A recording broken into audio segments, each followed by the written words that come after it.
going to get started now, so thank you so much for coming. My name is Sarah. I'm the library assistant over at the Randall Library, and we're very excited to have John here for an in-person presentation. I just wanted to give a quick thank you to the Randall Library Friends Association for sponsoring this program, and I will let John take it away and introduce himself. Thank you. Good evening. I'm John Hedly. I'm from Auburn, as that's obvious there. I'm going to talk about several things tonight. Talk about a little bit about myself, how I got started in beekeeping. We have different groups of people that come to these presentations. Some people are genuinely interested in becoming a beekeeper, and then there are other people who are just want to know about the honeybees and the role they play in our ecosystem. And so my presentation covers a pretty good range, not only for subjects, but ages as well. You might be helping me later. I'll put a hive here together tonight for you to show you what a typical hive looks like.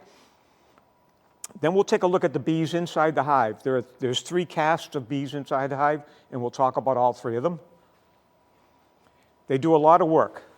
Most of the work they do is inside the hive, but they do work outside the hive, and we'll talk about that. One of the things they do outside the hive is they collect honey. And I'll show you how we collect honey from the bees. And then towards the end there, I'll talk about how important they are for pollination, and I'll wrap things up as I go along. If you have any questions, you can certainly ask them as I talk about something if you need some clarification. But most of the time, if you have a question, you're getting ahead of me, and I will probably answer it as I go along. So you can ask it as I go, or you can wait to the end to see if I've answered it, and if not, by all means, don't leave here without a question unasked.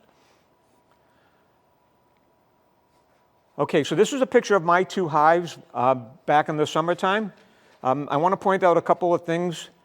I have 2 hives back in the summertime. This was an established hive that I had for a couple of years.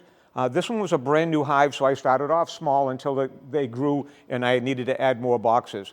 But I wanted to point out there's a rock on the top of each hive, and that's just to keep everything together. It's just gravity. They just sit on top of each other, the boxes.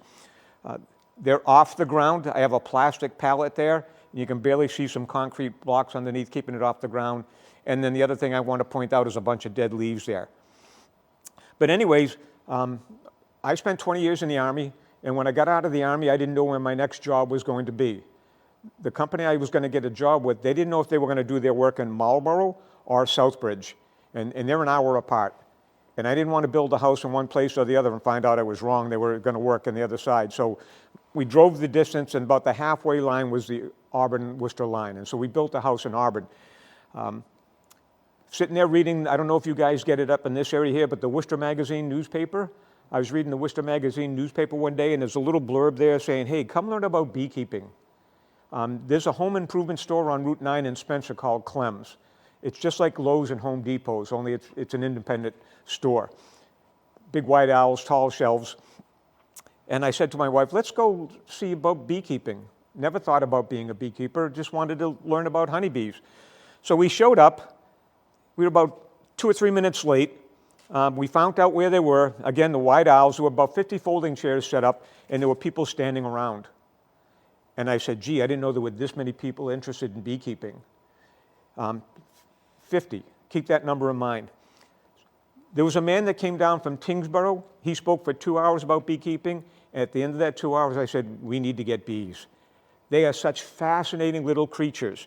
That was 17 years ago, and I'm still learning stuff about them today. And so from that day on, I went out and got bees, and I became a beekeeper.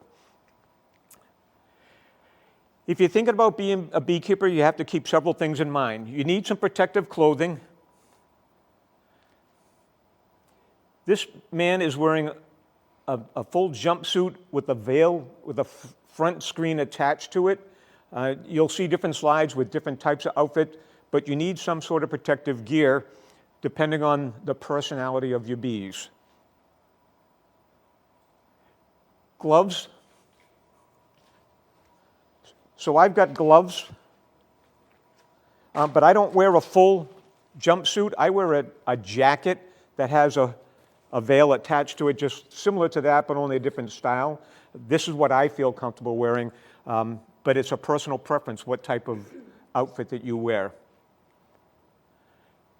Sometimes I don't wear this because I know my bees and I know when they're happy and I know when they're not so happy. So there are some times I need to protect myself in case they're angry, and other times I know they're mellow and they're not going to bother me, so I don't wear it. And if you're thinking about being a beekeeper, you need to know that. The personality of the hive is based on the personality of the queen. If you have a nice queen, she's going to lay eggs, and those girls are going to grow up to be nice girls. They won't bother you. But if you have a mean queen, when she lays eggs, those girls are going to grow up and they're going to be mean bees. And so if you know what kind of queen you have and you know what kind of bees you have, you'll know what kind of equipment to wear. Good socks and shoes are very important, and I'll point out a personal story. I've been doing this for 17 years. I've probably been stung 4 or 5 times accidentally in that time frame. And it's my fault because I'm sitting there working with no gear on because my girls are good, they're nice to me, they like me. But I forget sometimes what I'm doing. And all of a sudden I feel this tickle on my neck and I go like this. It's a bee. And I just kind of started to smush her. What she does, she's going to sting you. Or they're crawling up my arm and I'm doing things and I have to bend my arm. I'm starting to smush her. She's going to sting me. 4 or 5 times in 17 years, not too bad. The only time I got stung bad was one morning when I went to go to work. I looked out at my 2 hives. One of them had blown over in the night. 6 o'clock in the morning I was going to work. It's dark. I said, I can't go to work and leave my bees looking like this. So I put my stuff down. I got my jacket on. I got my gloves on. I was half smart. But I had work clothes on, so I tucked my pants into my nylon socks. That's a key word, nylon. I'm in the dark, starting to straighten things up. I'm getting stung through my socks because that's the only point they could get to me. And I don't blame them because they're upset. Their house got blown over. I'm doing stuff. I started to get a lot of pain. I didn't know how many times I got stung, but I couldn't finish the work. Sorry, girls, I'll be right back. Long story short, went in the house, put on blue jeans, boots, tucked them in, went back out and finished the job. When I went back in the house and looked at my ankles, I got stung 13 times in this ankle and 37 times in the other ankle. So that's why you need to wear good shoes and socks so the bees can't sting you through your socks. This is all you need to become a beekeeper. This small kit right here. There's the gloves. There's a head veil that's not attached to anything. I used to have one of those a long time ago. Whatever you're wearing, you can wear a sweatshirt, and that'll protect you against any bee stings. You put that over your head, you get the straps that go underneath your arms, and you'll protect your head. 2 large boxes, 1 medium box. All these different parts. I'll show you them piece by piece. A book on how to be a beekeeper. This is smoker fuel. This is a smoker. I'll talk about the smoker. And 2 tools. This yellow is called the hive tool, and that's a brush. This is a piece. I'm going to talk about that. This is a stand for a feeder that you would slide into the opening there, and you'd have a jar of sugar water to feed the bees. Sometimes you might need to feed the bees. But that's the bare minimum that you would need to be a beekeeper. If you're thinking about becoming a beekeeper, back in the fall, this is just the box.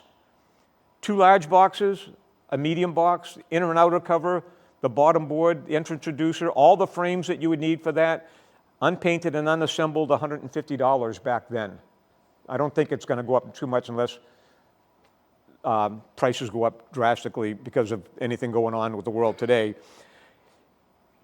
If you want them to paint it for you, and there's many, many bee suppliers online, bee equipment suppliers online, they'll charge you some extra money.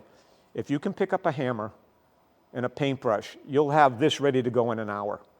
So save yourself some money if you're going to become a beekeeper by having it unassembled and unpainted. Here's the equipment that goes along with it. There's a jacket with a veil attached. There's the smoker. There's the gloves. 2 types of hive tools and a brush. The only other item that I have, and I'm going to show you mine, this is called a frame hanger. This is a frame grabber. I used to have one. I threw it away. This is smoker fuel. Some of these items, I don't know what they are, and I've been doing this for 17 years. But all you really need, so if you can get all this equipment for $55, and all you need is the jacket, the smoker, the gloves, the brush, and a hive tool, and maybe this frame hanger, I'm sure you can do a lot better than $55.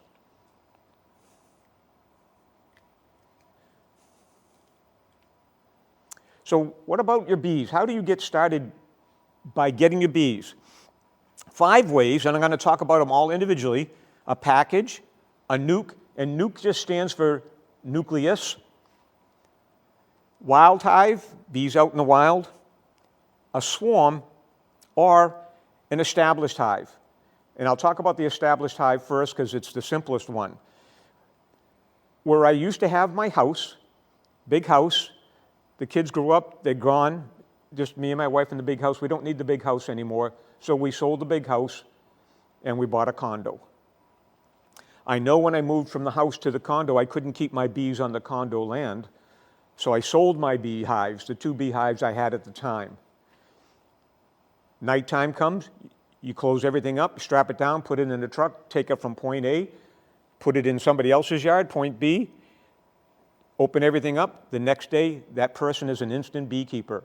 That person started with my 2 hives. This is a package.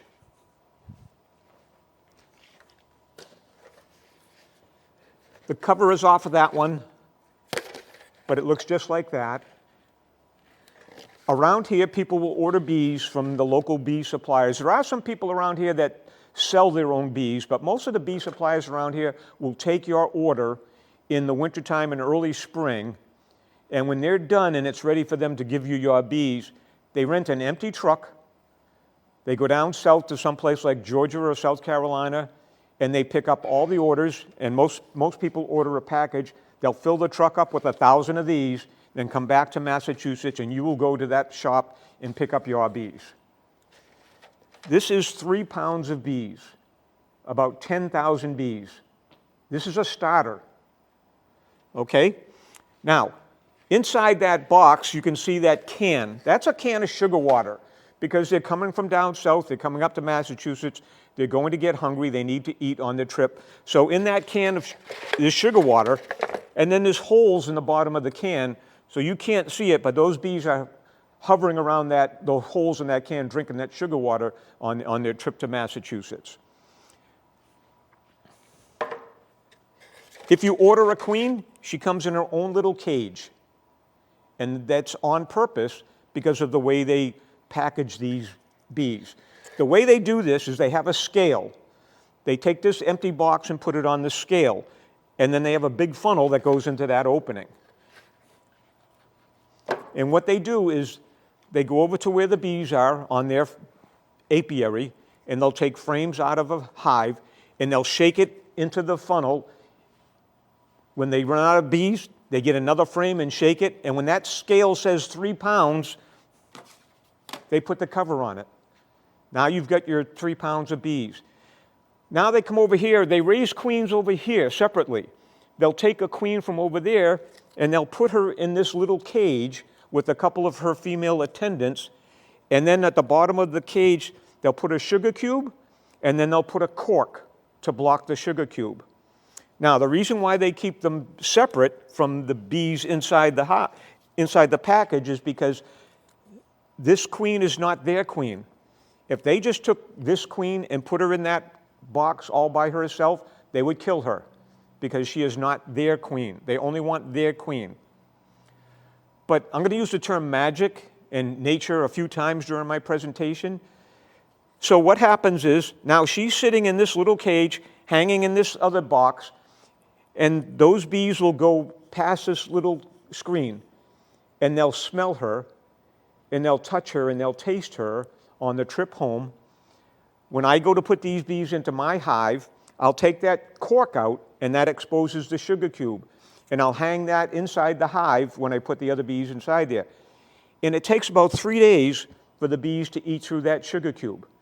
And because of that amount of time coming up from south and putting it in there about 3 days, she'll come out and they'll adopt her. They'll make her their queen, just the way nature does. So you can take a look at that. That's a queen cage. You can pass that around in case you want to take a look at it. So that's one way to start a hive, with a package. The other way to start a hive is with a nuke. Again, that's just short for nucleus.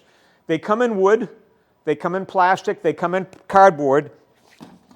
This is my plastic nuke. You see there, you can see 4 frames. They actually have 5, but they just took one out so you can kind of see what's on the inside of a nuke. There's some honeycomb built up on those frames. The advantage of having a nuke versus a package of bees is if I am a brand new beekeeper and I put if I put 10 empty frames inside the first box, there's nothing on those frames. When I put those bees in there, they have to start from day one to build honeycomb and build their home. It's a lot of work. But if you buy a nuke, the nuke comes with 5 frames, and on those 5 frames, they're all built up with honeycomb. There's new brood in them. There's some honey. There's some pollen. So they've already established like a mini home in that box. So all you do is you take those 5 frames out of your box, put them into your hive, and they've got 5 frames already built for their new home. So it saves them a lot of time and work if you buy a nuke. So there I am putting a nuke into one of my hives. There's my nuke box down there, and that's just one of the frames that I'm putting into my first box. And this was the start of my 2 hives that you saw earlier. This is an old Windex bottle that I put sugar water in. Before I put the bees into the hive, I sprayed them with sugar water, and they're busy drinking that sugar water, and they don't want to do anything else, so it makes my job a little bit easier. Wild bees, if you know where wild bees are, you can get them and bring them back. This is a tree near my house. I'd say roughly a mile away from my house. I personally would not try to capture these bees because that's a pretty solid tree. I don't know how far down those bees are, how far up, left or right or deep. But I've seen people do it. If they know the tree, they can do certain things. But if they don't know the tree, I've seen they'll cut what they think is the farthest extent of the top of the bees inside there, secure it and cut the bottom, and take that big log back to their house and then work on that log to get the bees out and put them in a hive. It's work. Sometimes you can do it, sometimes you can't, but if you can get bees in the wild, you don't have to buy bees. They're freebies. I'll be in town all week. A swarm. There's a phenomena in the hive called swarming, and there's a few different reasons why it would happen, but the most common reason is they think there's not enough room in the hive for all the bees. Hey, there's not enough room in here. The bees will do a lot of things for the good of the hive. So if they talk among themselves and say, hey, there's not enough room in here for all of us, what they will do is they will make a second queen. When that new queen hatches, half of the bees will leave with the old queen and they hang out somewhere. It could be on a car, a fence. This was at a tennis match last March-ish, California. When half the bees left the hive, they go hang out somewhere. They decided to hang out on the camera that went across a tennis court. So they called a beekeeper. She come out there, they make a special vacuum cleaner. And what they do is they hang out at that spot and they send out scouts looking for a new home. And when the scouts come back, they talk among themselves and they say, okay, follow me. They leave that spot and they go to their new home. Now the hive is not as crowded because there's only half as many bees there. So if you can capture a swarm, you can, again, free bees to start your hive with.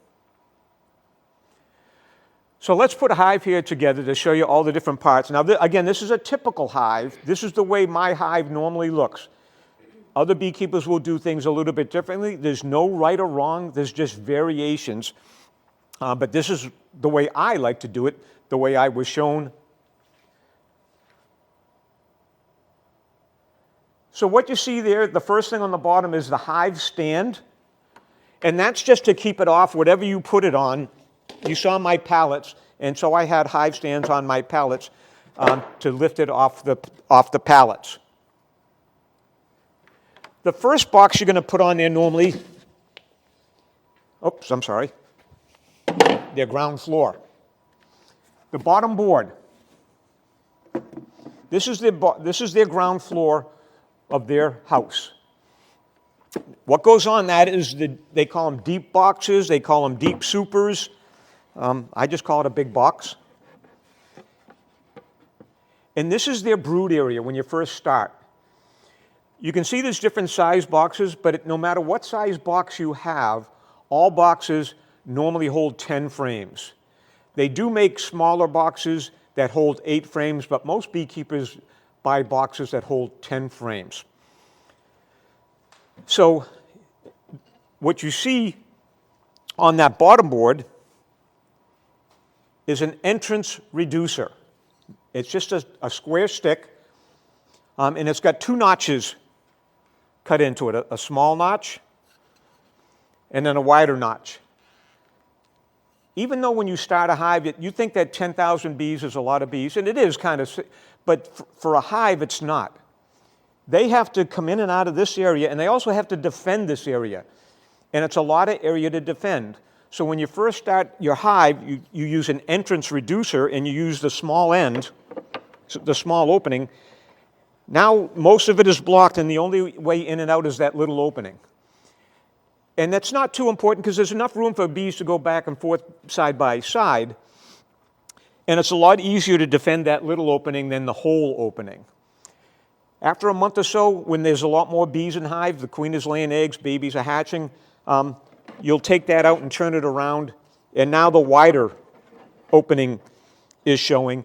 Now there's more room for several bees to go back and forth, and they can defend that area easier because there's more bees. And then when the hive is very well established, you take that entrance reducer out completely because they're going to need a lot more ventilation because there's a lot more bees inside there. And then they can defend this whole area a lot easier with as many bees as they have. But an entrance reducer. When I go out there one day and I look at my 10 frames that are in this box and I see it's about 70 to 80% built up, I don't care what the buildup is as far as honey, pollen, eggs, and empty comb, but when about 70 to 80% built up, that's when I'll put a second box on there. And so tonight you're just going to have to imagine I've got 2 big boxes there with 10 more frames. And then those bees will go up and they'll build on those 10 frames on the second floor to do what they want for their brood area in those 2 big boxes. When I go out there one day and I see that second box about 70 to 80% built up, then I'll put my honey super box on top of that second big box. But before I do that, I put this device on there called a queen excluder.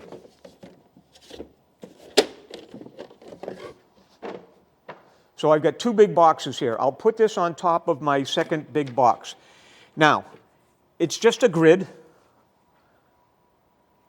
and it's designed so that when it's on top of that second big box, the openings are small enough to let the workers go up there, but the opening is too small for the queen to go through it. So the queen is trapped in the 2 brood boxes, and only the workers can go up into the third box, which we call the honey super, and that's where they'll store their extra honey. And that's important because if the queen could go up there, she would be laying eggs in among the honey. And if I'm trying to collect honey, I don't need eggs in among the honeycomb. So to keep her out of there, we put the queen excluder on there, so only the workers can go up there, and all that will be up in those upper boxes will be honey. So that's the queen excluder before I put on my smaller box. And again, 10 frames, they're just different sizes.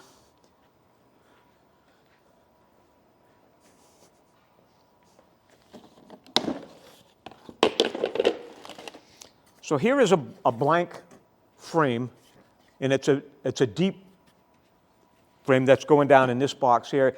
And when I put 10 of these in there, what it is, it's a piece of plastic snapped into place, and it's coated with wax, and it's stamped in a honeycomb pattern. So when this is in there, the bees sense this honeycomb pattern of wax, and they start building their honeycomb on it. You can pass that around. And they'll take that blank frame and they'll build honeycomb on it just like this.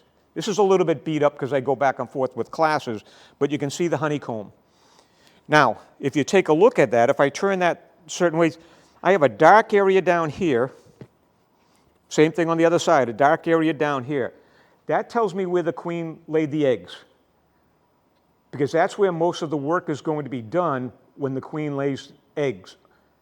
And what they do, again, this is a nature thing, is they'll put the eggs down on the bottom, and then around it, the lighter color, they'll store pollen and honey. So every frame is like a mini nursery, and there's 10 of these in this box. So that's their nursery. So it's a self-contained nursery with eggs and food. And the reason why it's dirty is because that's where most of the work is done. It's just like your house. What's the dirtiest part of the house? The part of the house that you use the most. You walk, walk, walk, walk. So that's where the bees are walking all the time, taking care of those new eggs. So it gets a little dirtier than the other area. So that's a frame of honeycomb. On the top box, the one I was passing around, you can keep it. They come in white, they come in black. The bees don't care what color, but I prefer the black down in the brood boxes, and I'll show you why when I get into my bees. Same thing, piece of wood, piece of plastic coated with wax, stamped on honeycomb fashion. They'll take this and they'll build honeycomb on it. You can see it's pretty much, other than being a little bit dirty and beat up, it's pretty much the same color because there's not a whole bunch of work that goes on in the smaller boxes. You can pass that around.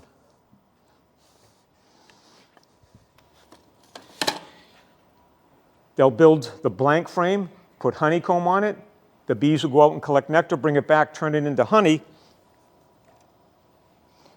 And they'll take that built up frame, and this is what it looks like when they fill it with honey. Ready? Yeah. Why honey?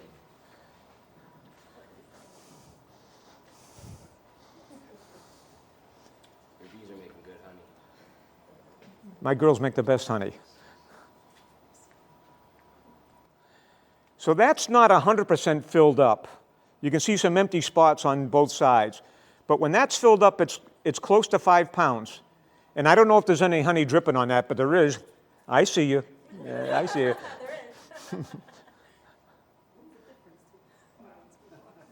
Yeah.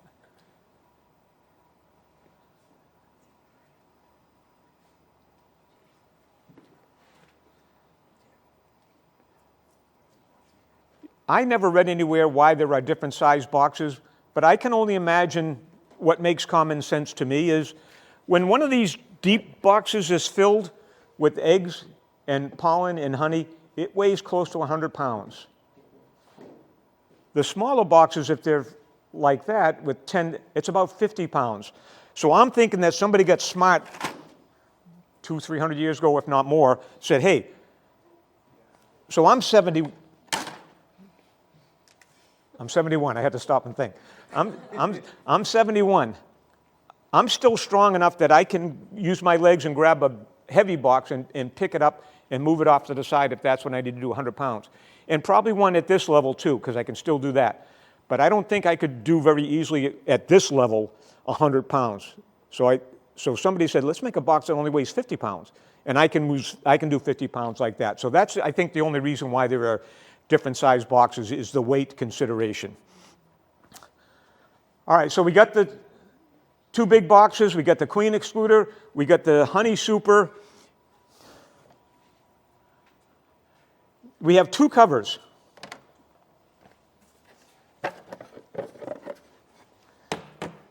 An inner cover and an outer cover. The inner cover, and the reason why there's two covers, I'll explain. They'll normally come with some sort of hole in the middle of it, because when you, and another opening, a little notch there, this gives them another way in and out of the hive, and also give you some ventilation with all the heat that might be in there. But there may be times where you have to feed your bees. And if you feed your bees, you have your inner cover on top of your hive, and then you have either an empty box or just a little spacer. And if you have a good-sized box like that, just like my can of sugar water, I can get like 2 sticks or 2 pencils, put that over the opening. They can come up through the boxes and get to that opening and drink the sugar water that's sitting up there in warm weather. In cold weather, you're not going to have liquid up there because it'll freeze. So you make sugar patties, just like a mud pie, put it on a piece of wax paper, put it up here, put your empty box up there, and they can climb up through the hole and chew on that sugar patty for food in the wintertime. That's why there's an opening in the inner cover. The reason why there are 2 covers is because, and I'll talk about it, I always have to go back and forth. The bees will make a substance called propolis. It's like caulking material. They use tree sap, they use saliva, they use nectar, and they make this substance called propolis, and they seal everything in the hive together. Now, I can see the sense of sealing along the edges where 2 pieces of wood join, so that'll keep water out, wind, other small insects from getting into the hive. They seal it. That makes sense. But they'll also, you can see it on the frame, this brownish orange stuff. They seal those frames together. I don't know why they do that, but that's just in their mindset, that they seal everything together.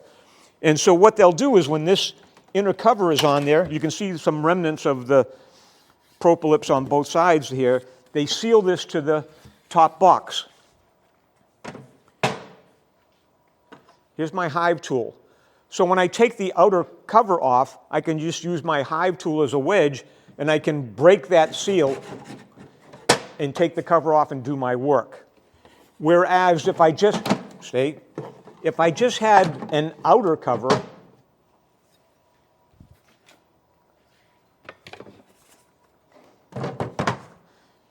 they're going to seal that outer cover if I didn't have an inner cover. And you can see I don't have a lot of good leverage to break the seal. This is my friends who gave it to me. Look at all the propolis. So this tells me he used this as his only cover for one of his hives. They sealed this cover to the top box more than once. So that's why you have 2 covers, because they don't have a whole bunch of room to seal this, so you can break the seal here with just a punch of your hand, take this off, and then get to the inner cover and do your work. Then, as you saw on my other slide with my beehives, a rock on top of the hive to keep everything in place. So as solid as this is, a good strong wind, if they don't seal it, can pick that up. So when you put a rock on there, it keeps it in place. So I didn't talk about the bee brush again, and my smoker. When I get ready to go into my hive, I'm going to take my rock off. I'm going to pop this, get this out of my way, get my hive tool, break the seal, and when I take this off, there's going to be bees that are on there. I'll trap some of them off there, but I don't want to aggravate them, so I just put that off to the side, even though there's bees on it. And now I've got 10 frames up there, and there's hundreds and hundreds and hundreds of bees. They love to go up on the top floor. They're in your way, and you've got work to do. So when you get ready to go out to your hive, you have your smoker. It's just a bellow. You open it up. You saw those dead leaves on my first slide there? That's my smoker fuel. I don't buy smoker fuel.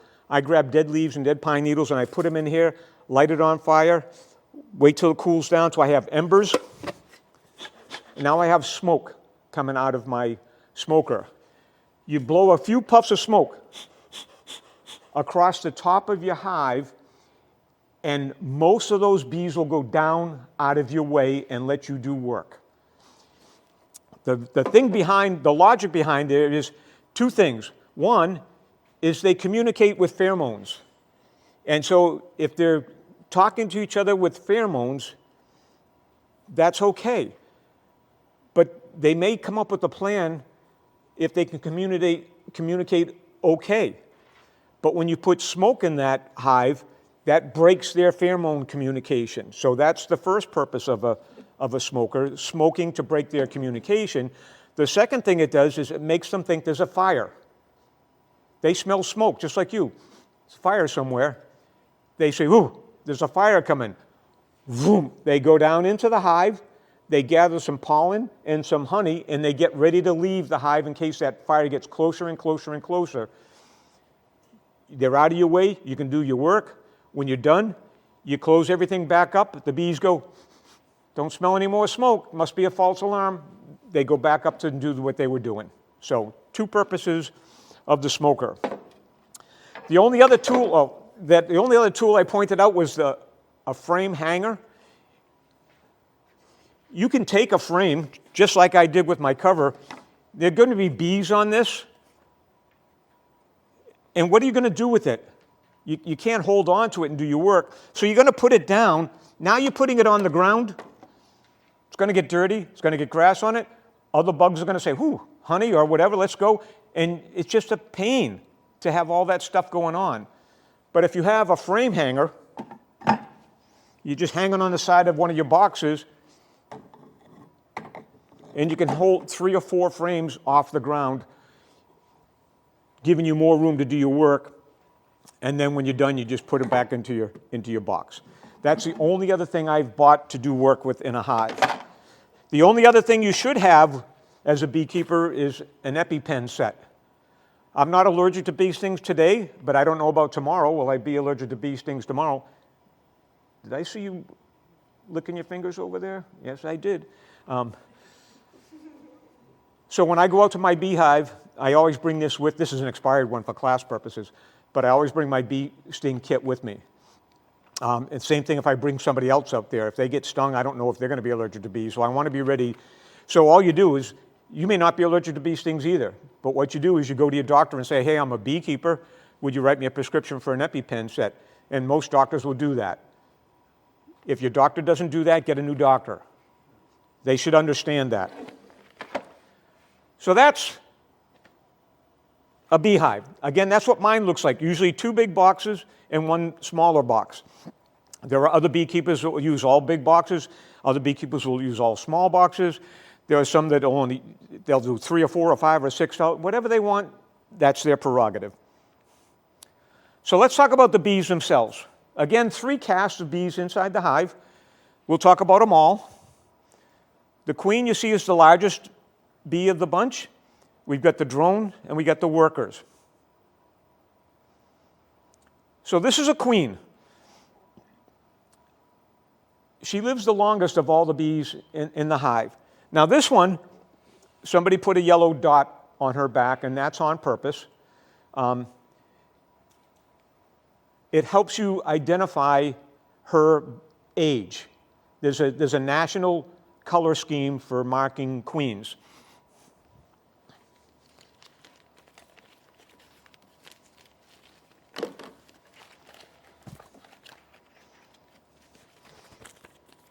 So that one's got a yellow dot on her back. So that tells me that queen was born in a year that ended with 2 or 7. So if this was a live queen and I saw a yellow dot on her, because she only lives to be about 5 years old, it can't be 2017. It had to be 2022.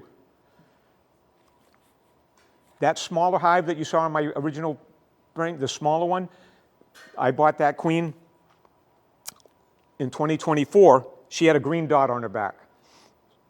Year ending in 4 or 9. So that tells me she was born in 2024.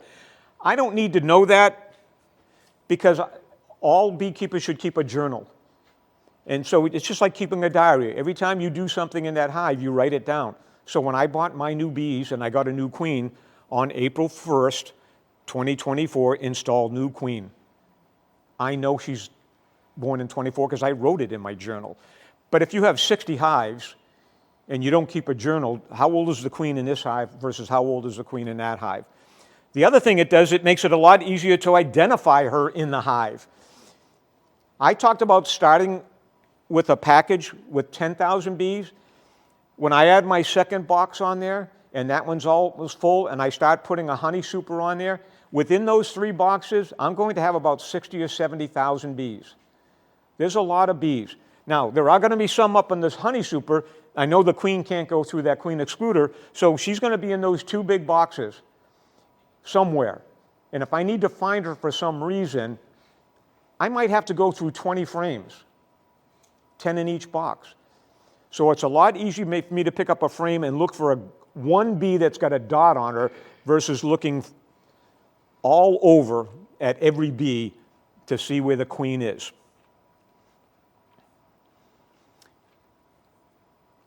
Very prolific in her prime. When I put a new queen into the hive, she's going to walk around for about a day to get oriented with her new home. Then she's going to take out and do a mating flight in the general area of the hive. And it'll be like a dog in heat.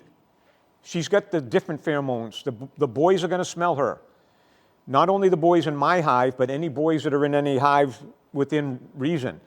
She'll mate with several males in the area, and when she comes back to the hive, she's going to live to be about 5 years old, and in the summertime, she's laying 1,500 to 2,000 eggs a day. For 5 years. She won't lay any eggs during the wintertime, so she'll slow down in the fall, and she'll pick up in the spring. So that varies depending on what kind of season it is, but in prime time, that many eggs. And I told you normally a hive only has 1 queen. She has a stinger, but the only time she'll use it is to fight another queen. So I told you about swarming. If they decide to swarm and the new queen hatches, if for some reason the old queen doesn't leave and now there's 2 queens in the hive, they can't have that. Those 2 queens will fight and they'll try to sting each other, and whoever wins is the queen. Now, the thing is, it's still crowded and half the bees didn't leave. They'll make another queen and go through that process again, and hopefully that newer, what was the new queen now becomes the old queen just in a matter of months, and she will leave with half of the bees and the new hatched queen will stay behind. The drone. So there's a queen without being marked. You can still see how long she is. That's the shoulders that the yellow dot was on before. There's the drone, and there's a worker. They're the boys. They don't have a stinger, and I don't understand why nature didn't give the boys a stinger. And the analogy I like to use is like a football team, and you want a good, solid defensive line to protect the quarterback. Who do you draft to be your offensive lineman? The 120-pound scrawny bee or the 300-pound big beefy guy? You want those big guys to defend the quarterback. Well, if you're going to defend the quarterback and you want to defend your hive, shouldn't you give the biggest guy a stinger? But nature didn't give him a stinger. They gave the workers the stinger. Inside the hive, the boys do no work. Very lazy. They do serve a couple of purposes. I just talked about one, mating with a possible queen. And they do a couple other things outside the hive, which isn't really work, but inside the hive, they do no work. They just walk around and wait until they have something to do. And all that time, the girls are feeding them. The girls are cleaning them.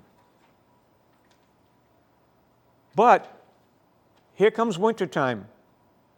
The girls say, hey, boys, we don't want you around here. You don't do any work. You're not going to be mating in the wintertime comes. So you're not going to sit there and eat our food that you didn't earn.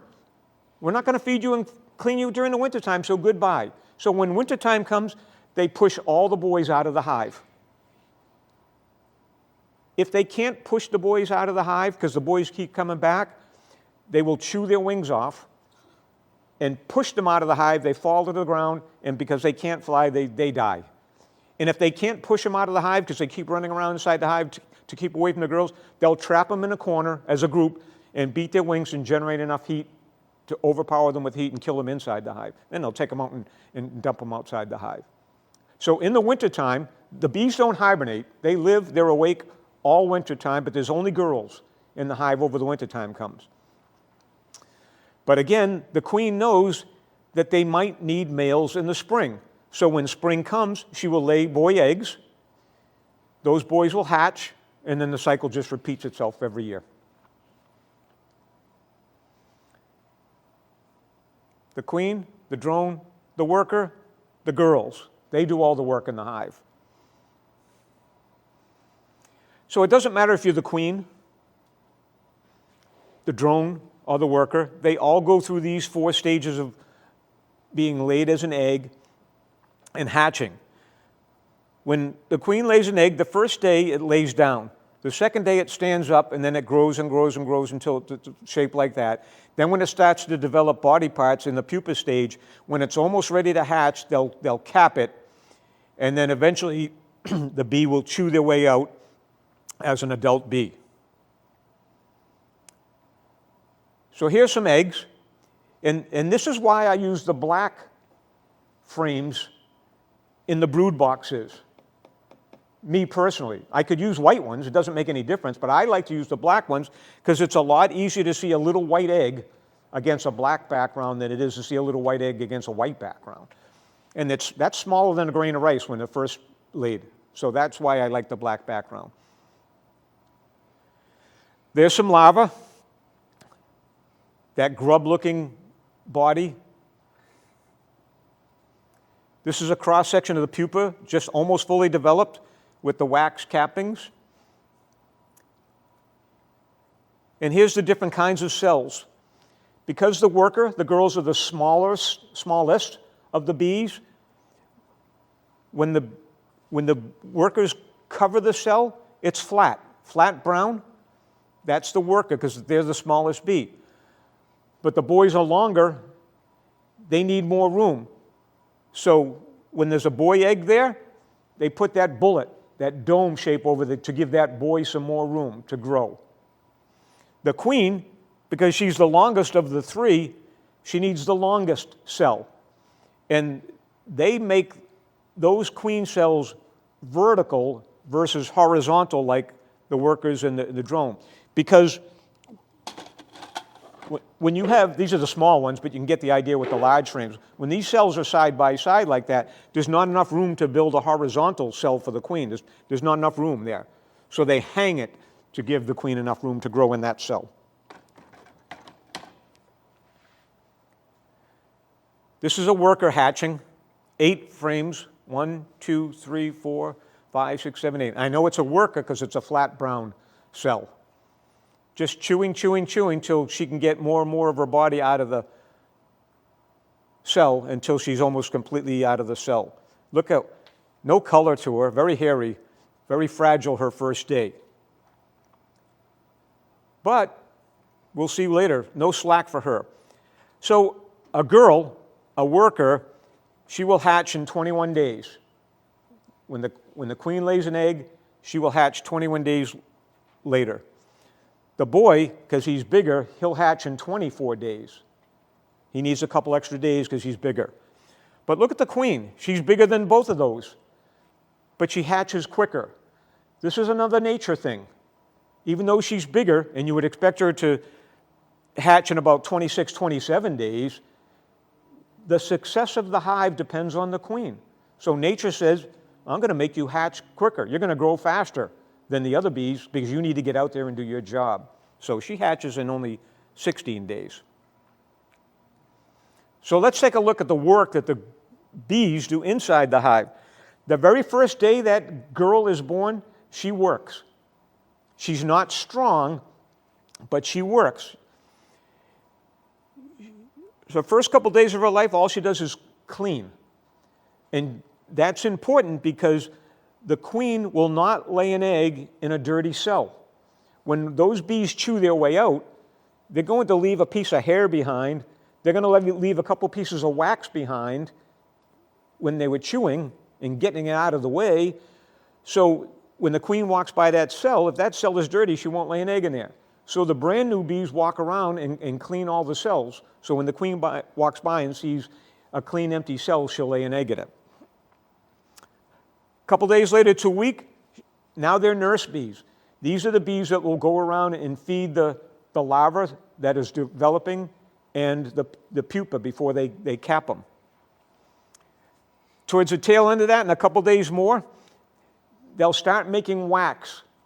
Now, they don't build anything, but they make the wax themselves. They have glands in their body that produces wax. So they'll make the wax and they'll hand it off to the older bees and let them do the building.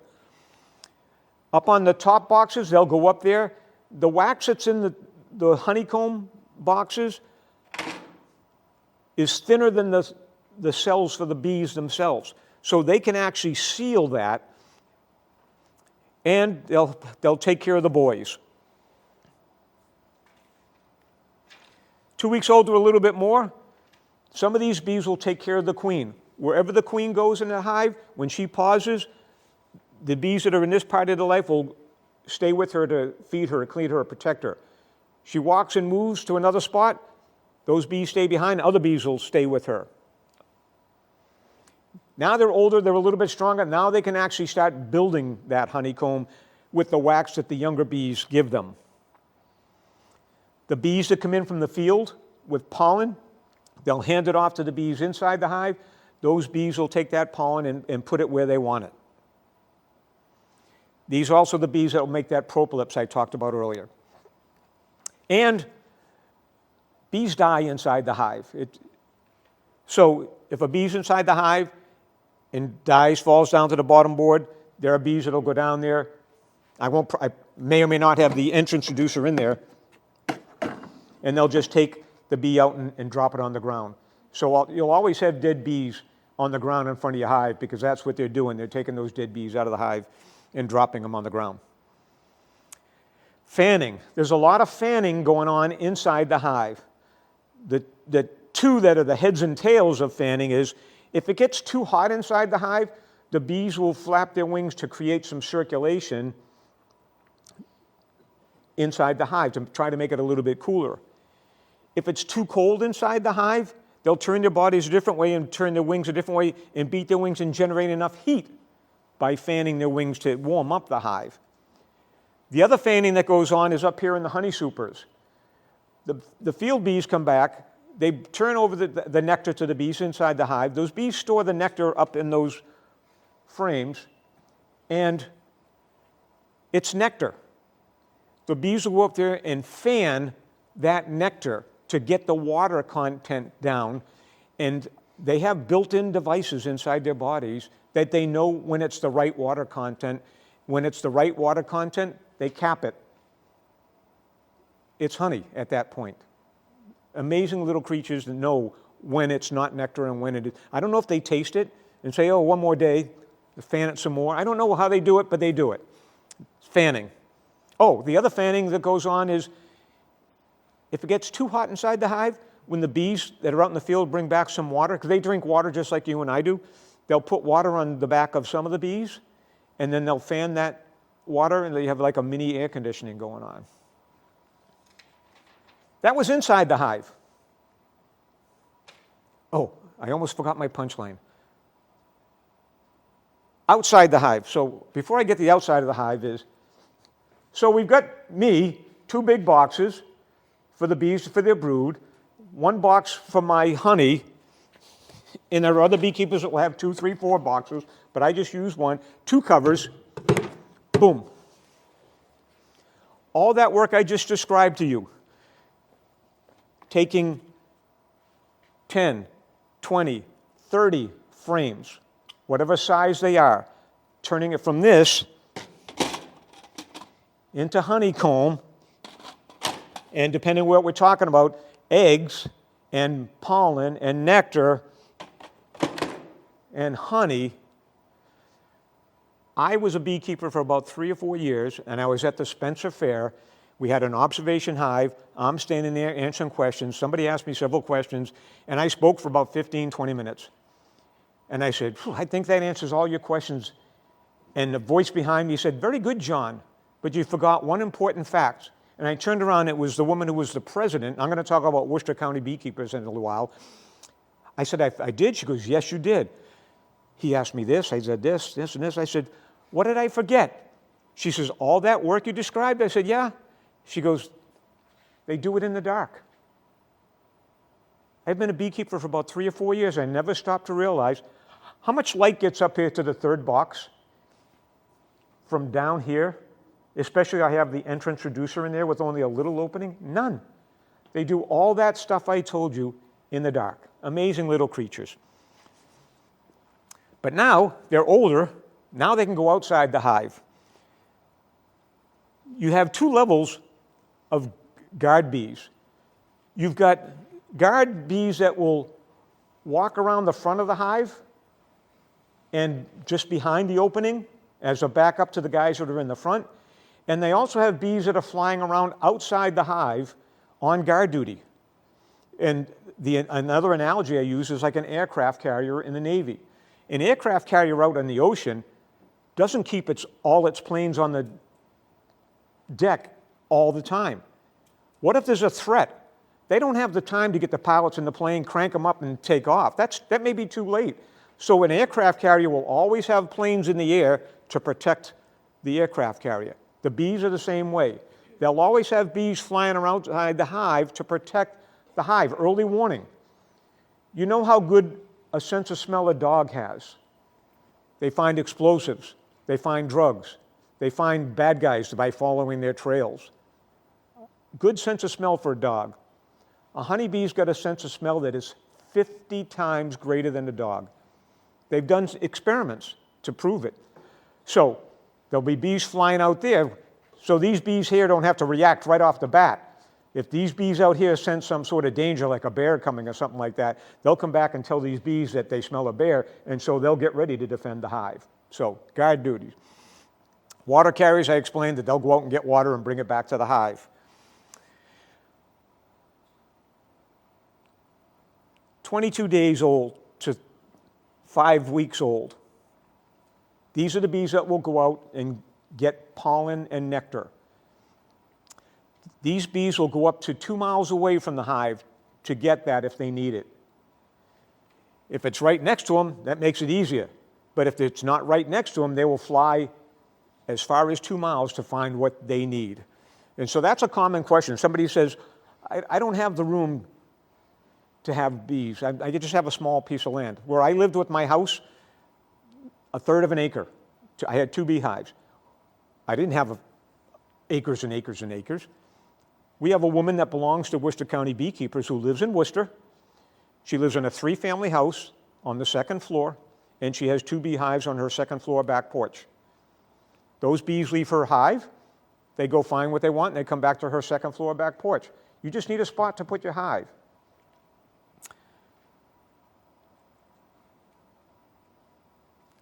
In the summertime, they only live to be about 5 weeks old. They work themselves to death.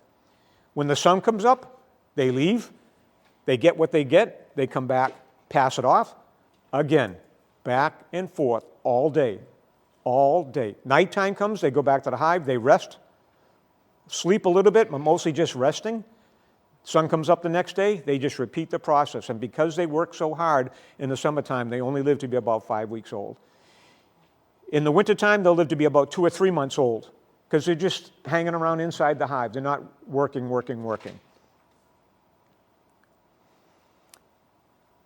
So, collecting honey. There's a nice looking frame of honey, completely filled up with a couple of little spots down there. But I just want to point out again, see these lines? That's the propolis. There's the propolis. So this box here tells me there was another box on top of it, because that's the shape of the frames above this box that they propolis one box to the other box. We take that frame of honey,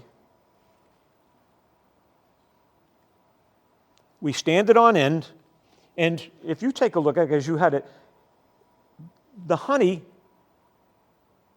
comb cells with the wax cappings stick out a little bit further than the wood. Not much, just a little bit. And that allows somebody with a knife to just lay that knife on that wood and just slide that down and shave off the cappings, just like you're shaving with a razor. You do that to both sides of the frame. This is an extractor. It looks very close to mine. This is a hobbyist level, 3 legs, manual, a spigot at the bottom. It's got 2 baskets inside of it. Each basket will hold 2 of those frames. Or, so I can put 4 in there at the same time, or 2 large ones in there at the same, one in each basket. But you have to do even, because it's just like a washing machine that's out of balance. If you've used like 2 on one side and 1 on the other side, it'll wobble when you crank it. But you just crank that for about 30 seconds, really, really fast. And what you're doing is you're whipping out the honey out of one side of the frame and hits the barrel and goes down to the bottom. It's got a clutch built into the handle, so when you stop spinning it, the handle doesn't keep spinning around. When it slows down and stops, you take those frames out, you turn them around, put them back down in there, and you do it again. Now you're whipping the honey out of the other side of the frame. They make bigger ones. They make electric ones. That's all I need for 2 beehives. You open up that spigot, the honey comes out. Now,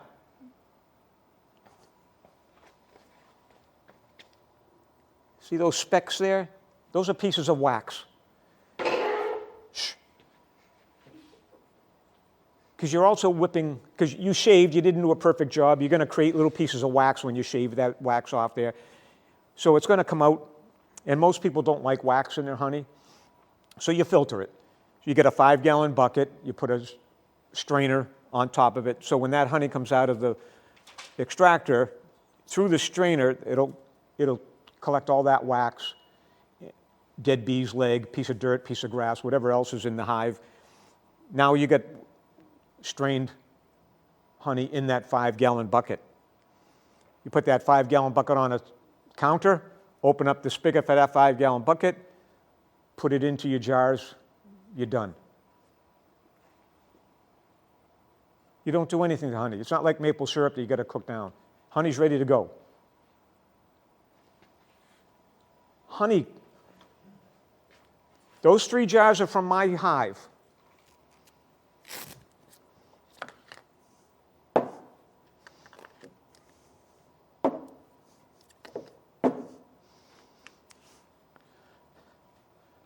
The color of honey and the taste of honey is based on where they get their nectar.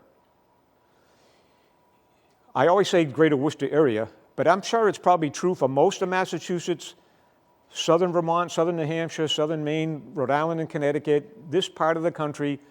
The flowers that come up early, the crocuses, the daffodils, a couple of others, by nature, they make a light color nectar. So when the bees go get that light color nectar and bring it back to the hive and store it and fan it down, it turns into light color honey. Those plants die. Here comes June, July. New, different plants come up. By nature, those plants have a darker nectar, so the bees turn it into a darker honey. And then August, September, the flowers that are up then make a dark color nectar. Same bees, just wherever they're getting their nectar. The same thing is true for taste. I've had honey from apple orchards and orange groves and blueberry and cranberry, wild pecan, German honey from a woman I used to work with. They call it forest honey because the only nectar they get is from the trees that were around them. Almost tastes like molasses. But you can taste the citrus in the orange grove honey. You can taste the apple blossoms. It's almost like apple pie. It's delicious. So the color and taste is just based on where they get their nectar. I won't call it sweeter per se. I'll just call it richer. I don't care myself personally, because most of the time, the only thing I do with my honey, I do two things with it. I put it in hot tea. So I'm not going to notice the difference in my tea. It's just sweet. But if you were to take a taste of this, cleanse your palate, and then take a taste of that pure, you could tell the difference between the two. I explained that different beekeepers will do different things with their boxes. When I go out there to my hive and I see a frame of honey ready to go in June, I take that out of there and I put an empty frame in there. I know that frame is going to give me light honey, because there are people that like light tasting honey. I go out there and I do this throughout the season, all the way to September, and I'll keep my frames of honey separate, so when I extract my honey, I have bottles of light honey, bottles of medium honey, and bottles of dark honey for those people who like those different tastes. The other thing is, I have people that buy my honey for their allergies. People that are allergic to the pollen plants that are up, what's out there now, maple and something else, I forget what's out there right now. But they're allergic to spring flowers. The same flowers that they're allergic to because of the pollen, the bees get that pollen from that same plant. The bees get that same honey from that same plant. So in every jar of honey, there's some of the pollen that they're allergic to. So they'll take a teaspoon of this a day to help them fight their allergies. And so they want to buy, if they're allergic to spring flowers, they want to buy spring honey to take. If they're allergic to fall flowers, they'll take some fall honey to help them build up their resistance to their allergies. That's why I keep my honey separate. There are other beekeepers who will just add another box, and another box, and they'll extract all their honey at the same time and make something that looks like this. But I like to keep mine separate for those people who like different kinds of honey. You've seen the brochures in the back. This is one of them. So this is what the people taking my honey for, to help build up their immune system. My mom used to give me honey when I had a sore throat when I was a little boy. Wounds and burns. I'll jump ahead again. We had two doctors come. They've come to us twice, once this 2024 and once back in 2019. I think it was 2019. Published papers, very professional, not only beekeepers, but medical experts in wounds from Rhode Island. That night, when they came and talked to us, everybody that was there, we made a little jar of ointment. 2019, my demonstration one. 50-50 mix of honey and Aquaphor. You know what Aquaphor is? Yeah, you can buy it at CVS. It's like Vaseline. But Aquaphor has got its own medical properties to it. You got a scrape, you can put Aquaphor on there, and it'll soothe it. And it also protects it at the same time. You can do the same thing with honey. Ancient warriors used to put honey on their stab wounds, spear wounds, to heal their wounds. Those two doctors basically said, you got Neosporin in your medicine cabinet? Throw it away. Use this and put it on your wounds. It'll heal faster with less scarring. And they gave slide after slide of documented facts with patients and stuff like that to prove their case. So this is what I use for teaching, but I have a one from 2024 that sits in my medicine cabinet. You can put it on a mosquito bite because it's got anti-inflammatory properties, but you know, if you're sitting on your back porch and you have some honey in your arm, I think you're going to attract some other insects, so be careful with that one. Look how hard the bees work. This is 16 ounces. I agree with the number of bees. I agree with the number of flowers, but I would argue the mileage, and only because it all depends on where your hive is. If you're on a farm with acres and acres of flowers, they're only going to go 50 yards or 100 yards. They might not have to go as far to make that one jar of honey. But if they have to go 2 miles away, those miles will add up. So that many bees. Now, remember on the previous slide, that bee is, when growing up, is doing a lot of work inside the hive until it's old enough to go outside the hive. And in the summertime, that bee lives to be 5 weeks old, but is only outside that hive for a couple of weeks. In that bee's lifetime, going out of that hive during those 2 weeks, she only gathers 1/12 of a teaspoon of honey, nectar that they turn into honey. So that's why it takes that many bees to make 1 jar of honey. This is pollen. You can see a little bit on its body, but they try to pack it on their legs. This is pollen. Every once in a while, I'll put a pollen trap on the front of my hive, and what it does is when the bees come back with that on their legs, they have to crawl through these little openings. So when they go through the little openings, it strips it off their legs, and it goes into a trap. And I'll leave it on the hive for a couple days. I don't want to leave it on there too long because they need pollen to feed their young babies. So I'll take that off after a couple days and put it in a jar. Next year, I'll do the same thing for a couple days, and because there are people that will buy, I don't sell pollen, but there are people that will buy pollen because as much as this helps with their allergies, this is what they're allergic to, the pollen.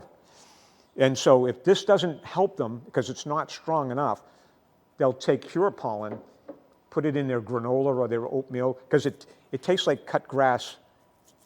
It's got that earthy, grassy kind of smell to it. I mean, you can eat it, but why? But if you mix it with something else, you kind of hide the flavor. But it's very, very potent. They only take like about 1/8 or 1/4 a teaspoon of this a day. Very, very important in pollination. They pollinate about 1/3 of the fruits and vegetables we eat every day. And this is not all inclusive. This is just some of the major ones. So very, very important. This is back there on the table too. So if you want to help plant your gardens, you're not going to plant a garden big enough to help your hive, completely take care of your hive, but you'll do your little part. The first year I moved into my house, I built a garden. I was in the Army for 20 years. I wanted to be Joe Homeowner. My dad used to farm. I used to love gardening. So I buy the house, 20 by 40 foot garden in my yard. Nice. That year, lousy garden. I can do better than that. What's wrong? The next year, I became a beekeeper. I'd be out there in my garden working, weeding. I could see the bees going from flower to flower. That second year I had my garden, I had a great garden because of my bees. I used to use bug killers in my garden to kill what I said were bad bugs, but at the same time, I'm killing bees, and I didn't want to do that, so I stopped using pesticides in the garden. Same thing with other things. In my front yard, I was keeping up with the Joneses. They had the pretty lawns. I wanted to be just like my neighbors. Once I became a beekeeper, I was put the Scott's fertilizer weed killer on there 4 times a year. Once I became a beekeeper, I realized how important the clover was to them and the dandelion. So I stopped using that stuff. I let my dandelions and clover get really big before I cut my grass. I don't know what my neighbors thought, but I don't care. I'm a beekeeper. Raise awareness. I help showing how important bees are by going to places like this and give talks. And if you really want to help, become a beekeeper. So if you're thinking about becoming a beekeeper, I referenced Worcester County Beekeepers Association.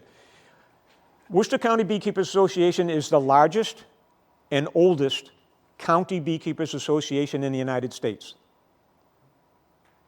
We are known not only in the United States, in the world. It sounds kind of funny, but Worcester County Beekeepers is the best, in my opinion, beekeepers association in the world. I'm not selling anything, so as much as I say it. Saturday, we're celebrating the 125th anniversary at the Manor in West Boylston. Going to be hundreds of people there. It costs $25 a year to join. We meet all year. During the cold weather months, we meet at the Knights of Columbus in Leicester. Friday night, we'll have a potluck supper, and we'll have a guest speaker. I told you about 2 guest speakers that came and talked about wound care using honey. We have our own bee school. The first year I was a beekeeper all on my own. I didn't know Worcester County Beekeepers Association existed. Google this, Google that, Google this. I was lost. I was struggling, but I did okay my first year. Second year, I found out there was an organization called Worcester County Beekeepers. Ooh, great. I signed up and I went to their bee school in my second year of beekeeping. Now, they used to do it at the main UMass teaching hospital on Plantation Street in Worcester, one of those deep auditoriums with the high-rise seats where they teach the medical students stuff. I walked into there the first night, there were 300 people in class. I was amazed with 50 people at Clem's learning about, and here's 300 people in beekeeping. I said, wow. 8 weeks long, still is, every Thursday night, 7 o'clock. It's not there anymore, but it's still every Thursday night. Every night there was 1 or 2 subjects that you would learn about beekeeping. We were there for several years. For some reason, we moved to Grafton High School. We did bee school at Grafton High School, and then COVID came along. We stopped doing it in person. The next year after COVID hit, we sent out a survey to the members and say, what do you want? Do you want to do it by Zoom, or do you want to do it in person? There's pros and cons to both, but the majority of people would prefer Zoom. So after COVID, we started doing it by Zoom. So tomorrow night, I don't know what episode it is tomorrow night. It's 8 weeks long, every Thursday night, 7 to 9 by Zoom. We have, this year, 280 students signed up for bee school. I asked somebody, because I didn't go to bee school this year, but I've gone to more than one bee school. But this year, we've got 7 people from Connecticut, 4 from New York, 3 from New Hampshire, 6 from Rhode Island, West Virginia, Florida, Kentucky, and Hawaii signed up for bee school. Because they know how good we are. Go to the best bee school. They can go to their own bee school in Connecticut and Rhode Island, but they come to Worcester because they know we get the quality speakers that they don't get.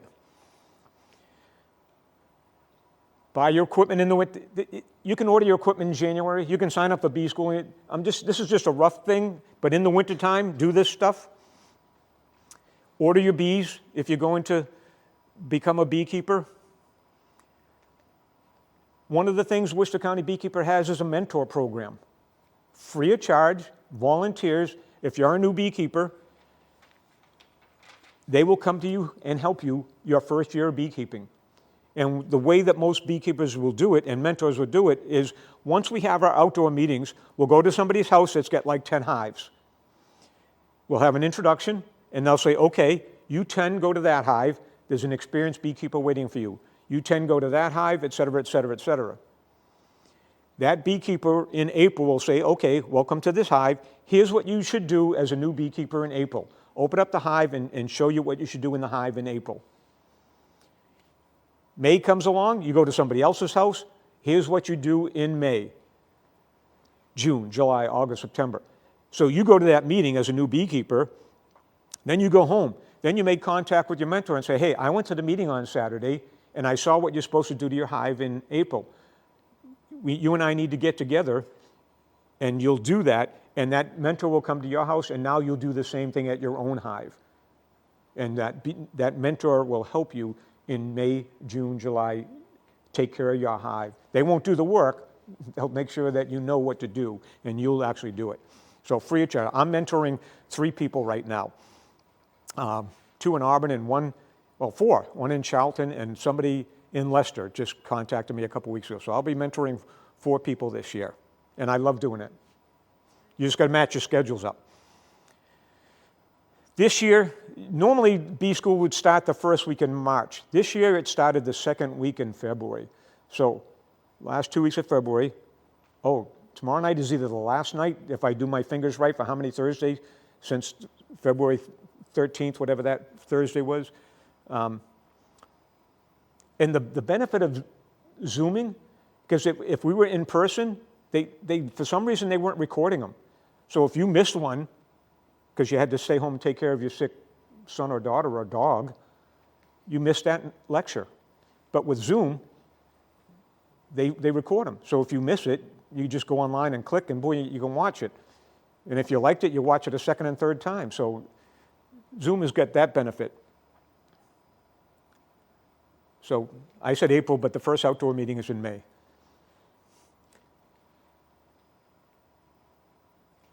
We have also 2 conferences a year, one in the spring and one in the fall. Last March, the conference was in Whitensville. They had 400 people at it because we had the 2. I'm going to have to ask somebody what the correct term is. I don't want to say beekeepers.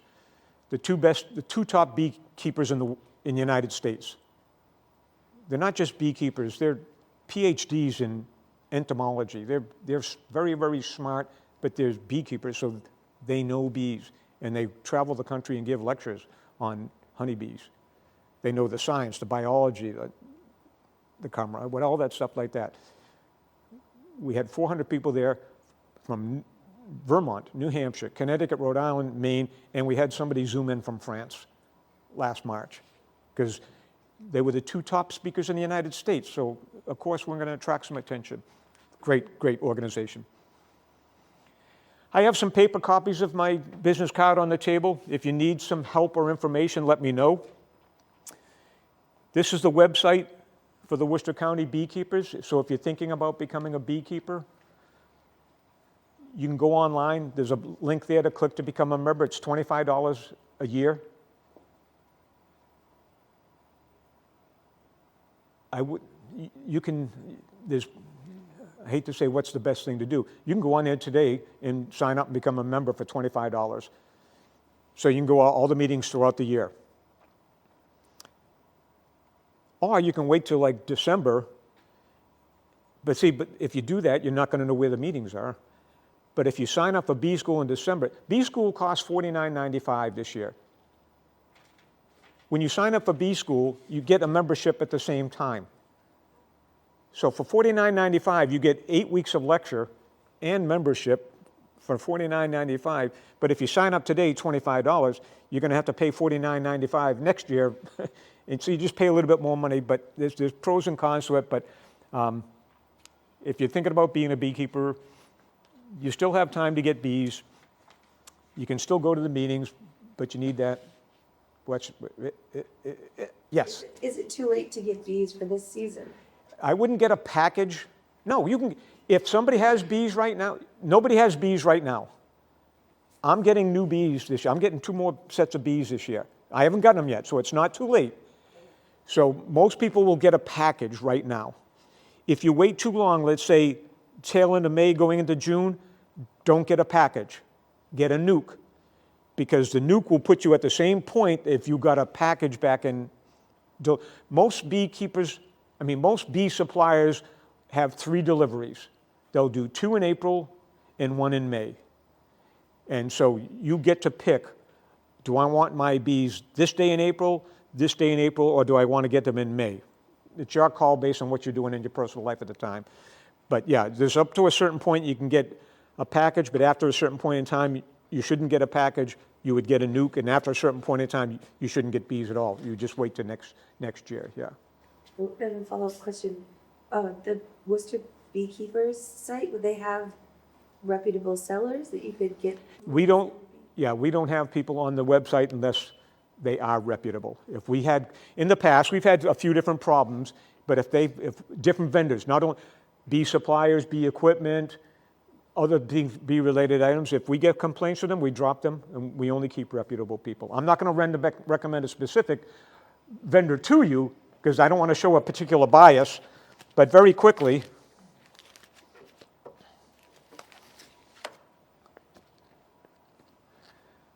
I printed this up. This shows you, where are we? Here's Worcester. So we're up in this area here. These are the closest bee suppliers. If you do some bee suppliers near me, the closest one to me is in Oxford. Up here, maybe the closest one to you might be Tingsboro. I'm not 100% sure. Other questions? I'm done. Yeah. How often do you need to check on your bees, and then how often would you collect honey? If you're a new beekeeper and you start with a package, you're probably not going to get honey the first year because they spend all their time collecting that nectar to build that honeycomb. Once their home is built, then they can devote their nectar to making honey. And that's almost a full April, May, June, July, August, September-ish. And so you may get lucky and get honey your first year, and the amount of honey you get is based on the weather. I'm going to keep on going. And you have to use the term average year. If it's raining all the time, the bees aren't going to go out and do any work, just like you. If it's 95 degrees, they're not going to do any work, just like you. So on an average year, you should get about 70 to 80 pounds of honey per hive. When you put your bees in a package in the beginning, you're going to check it after 3 days to see if the queen is out of her box. Once she's out of her box, you probably won't check it for a week or two. I check my hive from June forward into like September, October, every week to 10 days. If I added up the amount of work I do, adding the two hives together, I probably put in about 30 hours worth of work. It's not a day-to-day lot of work.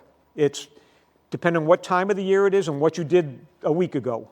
You don't need to go in the next day. You might wait a week. You might go in. If you see something you like, you can go 2 weeks. If you don't see something you like, you might want to go a week later. But total hours between my two hives, I would say about 30 hours. Do you have only one set of frames? Or I'm thinking, if you collect the honey and you spin it, do you have to clean it afterwards and put fresh in? Or? So when you buy your kit, you're going to get that number of frames. But you need to buy some more, big ones and small ones, because if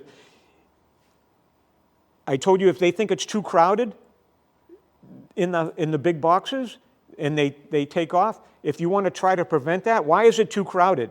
Did they store too much honey down there? They love to store honey. So if there's too much honey stored down there and there's not enough room for the queen to lay the eggs, they're going to swarm. So you have to make a subjective decision. Is there enough room for the queen to lay her eggs? If there's not, you take 1 or 2 of those frames of honey out of there, put some empty frames in there so the queen has got more room, the bees got more room, and that will hopefully stop them from swarming. So yeah, you need some extra frames in case you break one, or when you're extracting honey, when I take a frame out, I need another spare to put in there. So you need several of both extra. What I didn't say, so when you extract the honey, you take that frame of honey, now it's all gooey because you spun the honey out of it. What do you do with that? Again, somebody taught me this. You take it and you put it about 50 feet away from your hive. The bees will smell it, they'll go get it, and they'll take that honey back to the hive. You think about it. They've got to go out and get nectar, bring it back to the hive, and fan it and turn it into honey. So if they can find honey, I just saved them a bunch of work. They will clean this bone dry in 2 days. Now, when I take another frame out, I put this one in, and it's already built up. They don't have to build it. They just have to fix it a little bit, and I'll do the same thing. I'll take that frame out, spin it out, put it over there, boom, boom. I just swap them back and forth.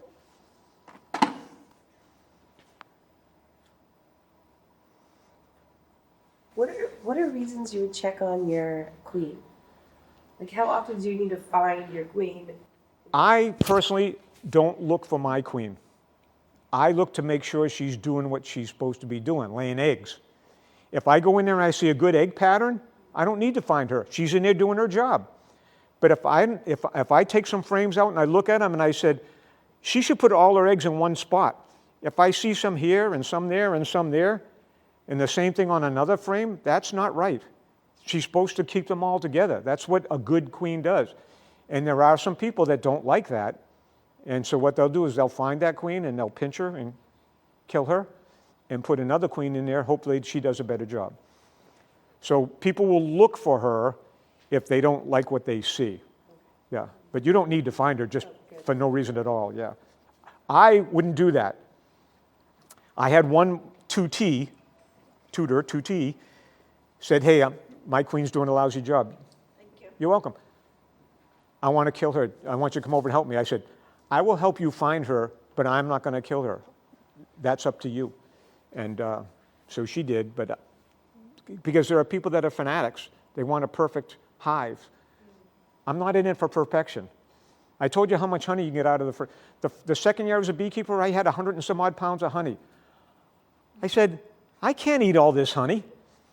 And I started going to farmers markets and nurseries and selling my honey through them because I can't eat all that. I got in it because I'm still in it because I'm not in it to make money. I make money. I sell my jar of honey right now to my friends and relatives or acquaintances for $12. I know people that sell it for $13, $14, and $15, but I'm not going to sell it for that because I'm not in it to make a lot of money. I do it because I love what I'm doing. So I became interested in beekeeping because they were fascinating little creatures. But now it's turned into like a profitable hobby. Because in addition to making honey, I make soap, I make hand cream, lip balm. People like it. Candles, yeah. Two different types of questions for you. First of all, what types of feeders do you use? What kind of feeders? Yeah. They make several different kinds of feeders. I know the ones that we have at my school are the jar feeders that go in the front. Yeah, they make a feeder that's got a little mount you start it, and you put a jar there, and so the bees inside the hive can go and get it from inside the hive. That's fine, but the shortcoming of that is it's only so big. You have to keep filling that because they'll drink it quickly. They make what they call a tray feeder that sits on top between your top box and your two covers, and it'll hold a couple gallons. And then they make another feeder that looks like a frame. They call it a frame feeder. It's wider, so you lose one frame because it's wider, and it's just a trough that holds a little more than half a gallon. So that's actually inside that. So they climb up and go down, and they drink, and then they go back. So there's several types of feeders. I don't use the front feeder because I don't want to. I'd have to go there every couple days to the hive to refill it, and that's just work. I don't want to work hard. So when I have to feed them, I use a tray feeder because it holds a lot more sugar water. Okay. And then with the frame feeders, we've used them at my school a couple of times, and we've noticed that since there's only the 2 points to go down on the sides, the bees tend to drown in them a bit more and get clogged up and get stuck. The first one I used, the same thing happened, but there are more better, is that right? Is that proper English? Betterer, that have got like little steps built into them or scraped edges so they've got something to grab on and not fall down and drown. Yeah. So I don't know how old that feeder is, but. And then second question, what do you do if you have like too many varroa mites or American foul brood? For the biggest threat to me as a beekeeper are varroa mites. Mites to a bee are like ticks to a dog. They're little things that attach to the bees and suck their juices. And they don't kill the bees, but they just make them very, very weak. And now, just like you and me, when you're weak, you're more susceptible to get other diseases like foul brood and stuff like that. There's two types of foul brood. There's one foul brood where you destroy the hive because it's not curable. The other foul brood you can treat with tetracycline. So you just mix, just like an antibiotic for you and me. You mix it in with some sugar water and they drink it and it cures them for foul brood. But for mites, there are several treatments for mite. I treat my hives twice a year for mites. There are some people that will treat them once, some will treat them 3 or 4 times. I treat mine twice, once in the spring and once in the fall. Once in the fall because I want them healthy going into the winter. I use what they call mite away pads. So between my 2 big boxes, I lay these pads down that's impregnated with, I don't know what the chemical name is, but the chemical vapors will kill the mites but not hurt the bees. And you can keep your honey supers on with those pads because the vapors will not permeate the wax that the honey is in. But there's other treatments that are strips, Apivar strips, that also have a vapor that will kill the mites, but it will permeate the wax capping, so you have to take your honey supers off when you're treating with that type of mite treatment. And there are some people that will treat it naturally, like powdered sugar. They'll dust their bees with powdered sugar, and the mites can't grab hold. It's not as effective because the bees will sit there and eventually lick the powdered sugar off, and now the mite can grab a hold. But it has its use. Why do bees make honey? And can you just take all the honey out at once? No, to eat. That's their food. That is their food. That is their food. So in theory, there are two boxes here. They're storing enough honey for them to eat in the wintertime. They eat it day to day anyways, but in the wintertime, and so that's a subjective thing too. And so, okay, there's enough honey down there. I don't need to feed them because there's enough honey down there. I don't know that because I don't know what the winter's going to be like. Is it going to be a mild winter? Is it going to be a harsh winter? If it's a harsh winter, they're going to go through that honey quickly. So most beekeepers will feed their bees over the winter even though there's enough honey down here. And again, you make a sugar patty, you put it up here, so in case they run out of honey, they can go up there and eat that sugar patty. So as far as work is concerned, we're talking about how often you go in there. So towards the tail end of December, I'll put that sugar patty in there and I won't go in for a month. What is a sugar patty? Just plain Sugar water? Or sugar from your table sugar and water. You make a mud pie. You don't want it gooey because it's going to drip in there, just enough to stay together. You put it on a piece of wax paper and you put it on top of the hive.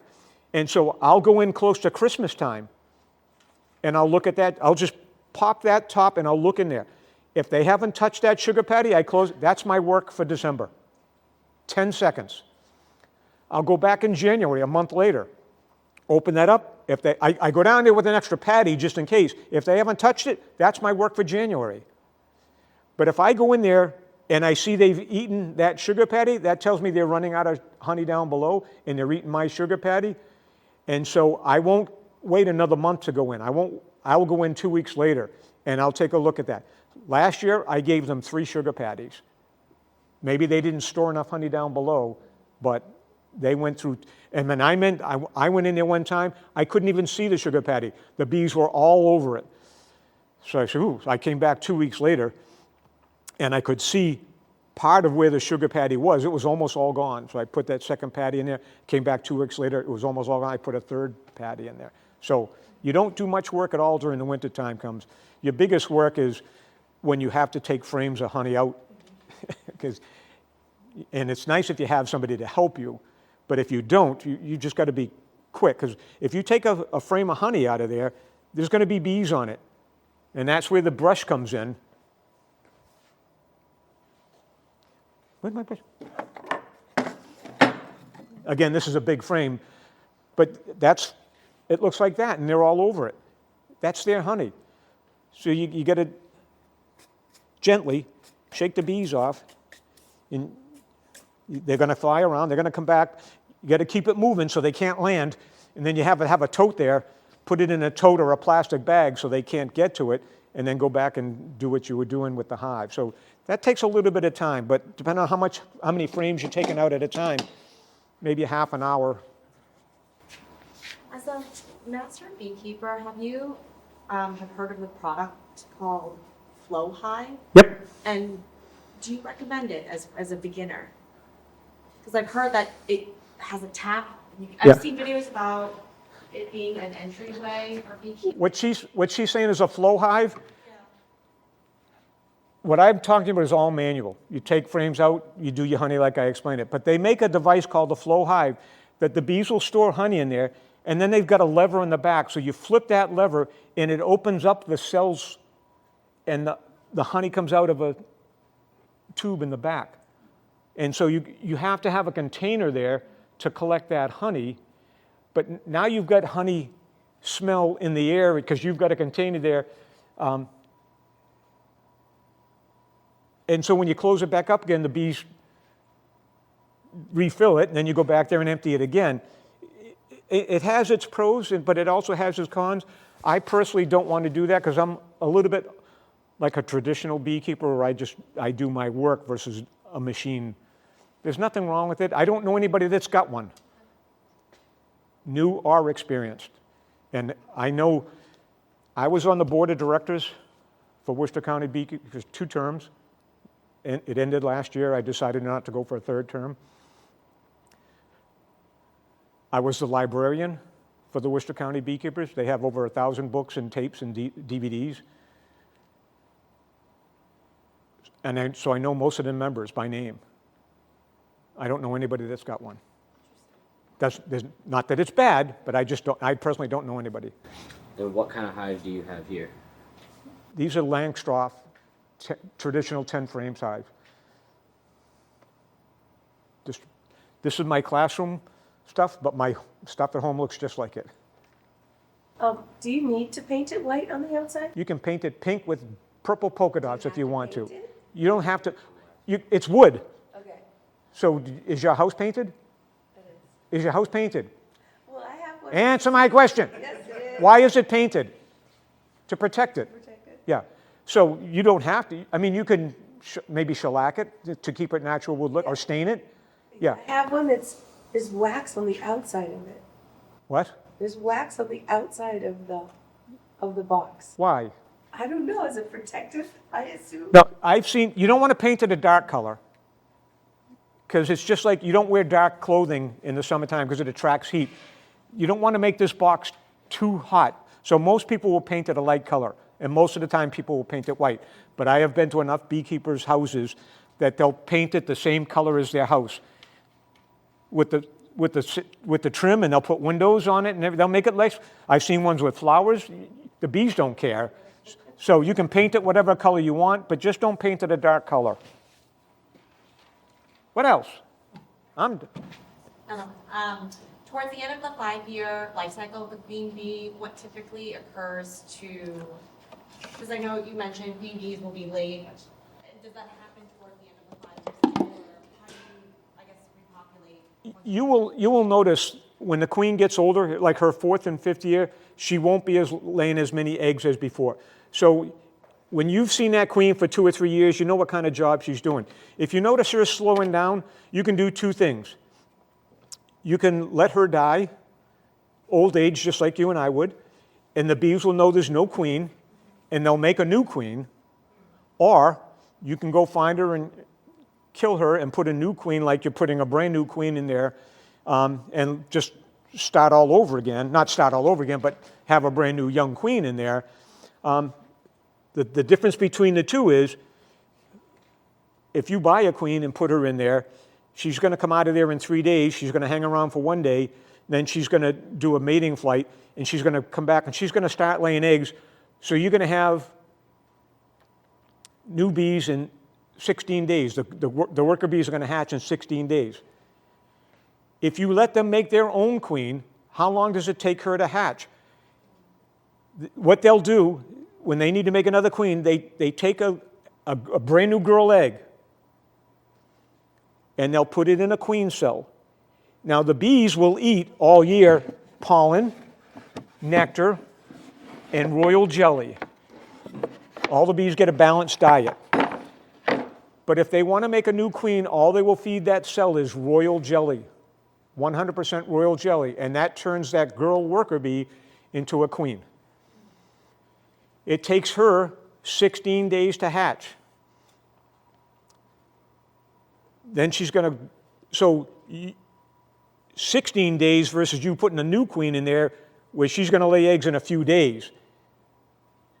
She's not going to lay an egg until she hatches 16 days and 16 days, so it's going to be at least a month before you get new bees if you let them make their own queen.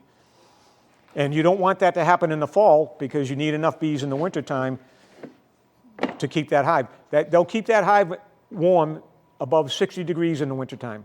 They'll beat their wings to keep that hive 60 degrees in the wintertime. During the rest of the year,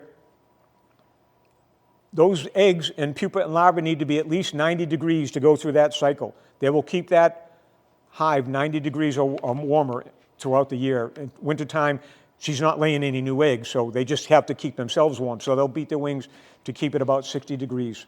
Thank you, John. Right? I have another question. So I was going to ask how they decide what to make. You answered that with the royal jelly for the queen. What about the drone and the worker bees? Okay. So I was a beekeeper for about maybe close to 10 years before I said, how do they do that? Yeah. So when the queen goes out and mates, she's going to mate with a whole bunch of males. She stores their sperm, okay, from all those males. So she's got the eggs here, and she's got the sperm here. When she walks around inside the hive, If she sees a flat cell, that tells her that's going to be a girl. So she'll squeeze an egg out, and she'll squeeze some sperm out to impregnate the egg, and that'll turn it into a girl. If she comes to a cell where they see that little dome starts to build up, she knows that's supposed to be a boy, so she'll squeeze an egg out, but she won't squeeze any sperm out to fertilize that egg, so that becomes a boy. Smart girl, isn't she? But again, they know, the other bees know if they make a queen, they know they have to feed it royal jellies. Yeah.